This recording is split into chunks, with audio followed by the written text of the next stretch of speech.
Everyone dreams of living an uncommon life, and the best asset you have to achieve your dreams is you. Welcome to the Uncommon Wealth Podcast. We're going to introduce you to people who are living uncommonly. We're also going to give you some tools and strategies for building wealth and for pursuing an uncommon path that is uniquely right for you.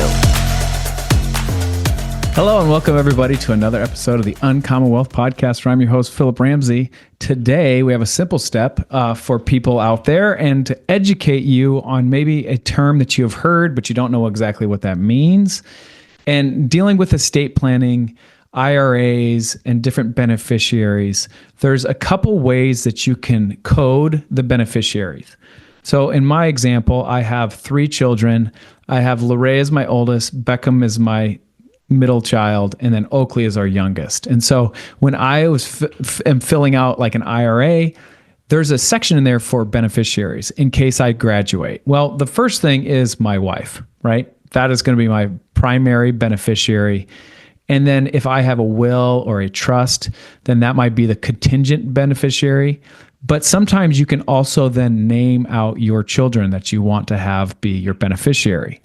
There's a little box that you can click, and it's called per Stirpes. And a lot of people have no idea what that is. And so I thought I would do a quick podcast on what that is. And so if you ever are in a place where you have to name your beneficiaries, you'll know what per Stirpes is. So it's a Latin term.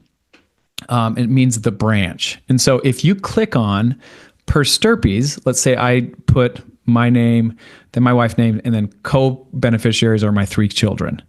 What that says when I click on per Stirpes is if one of my children were to pass away before, like, let's just say normal. Like if I just wrote those out and I didn't click per Stirpes, if one of my kids passed away before I passed away, then their shares would go to the other 2. Okay, so I'd have 34%, 33%, 33%, because they all have to add up to 100%.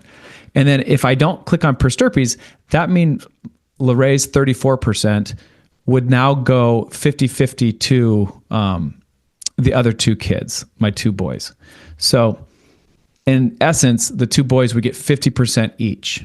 Okay, they would get their 33% and then plus half of the 34% that my daughter was going to get. If you click per Stirpes, that means that if she has any descendants, that money would then pass down to her kids, or in this example, my grandkids. So that's what per Stirpes means. It means that it bypasses no matter what happens, and it stays kind of in the lineage or stays in that branch of the thought that if she were to have been living, that money would have gone down to her children anyway. So it just kind of bypasses her because she'd be passed away in this example. Horrible analogy, by the way, but that's what per Stirpes is. So if you're filling out paperwork and you want that money to continue to stay in that line of lineage, then that's what you click on. It's per Stirpes. Anyway, hope this is helpful. Hope this gives you a little bit more clarity and understanding of sometimes beneficiaries can be daunting. So I wanted this to be something kind of interesting and educational. Thank you for tuning in. You've been listening to the Uncommon Wealth Podcast. I'm Phillip Ramsey. Until next time, go get yourself educated. Thanks. That's all for this episode, brought to you by Uncommon Wealth Partners. Be sure to visit uncommonwealth.com to learn more about our services. Don't miss an episode as we introduce you to inspiring people who are actively pursuing an uncommon life.